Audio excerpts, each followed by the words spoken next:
আচ্ছা, এখানে দেখো 2 নম্বরে কি বলছে, সংখ্যা রেখায় ক ও খ স্থানের সংখ্যা লিখি। তাহলে খ স্থানে কি সংখ্যা হবে এখানে আমরা লিখতে হবে।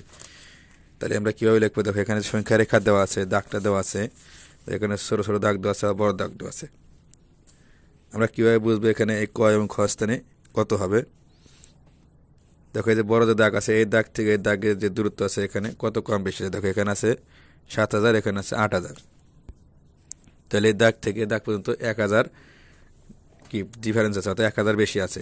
তাহলে পরের দাগে আরও 1,000 বেশি হবে। তাহলে এখানে 7,000 আছে, এখানে 8,000 আছে, তাহলে ক স্থানে কত হবে, 9,000।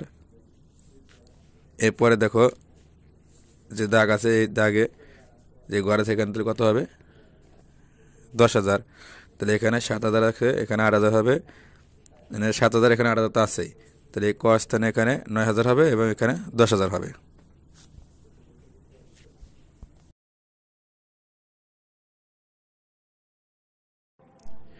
প্রিয় ভিউয়ার্স, তৃতীয় শ্রেণীর অঙ্ক বিষয়ে ধারাবাহিক ভিডিও পেতে আমাদের চ্যানেলটিকে সাবস্ক্রাইব করে রাখুন এবং আপনার মূল্যবান মতামত কমেন্টের মাধ্যমে জানিয়ে দিন। ধন্যবাদ।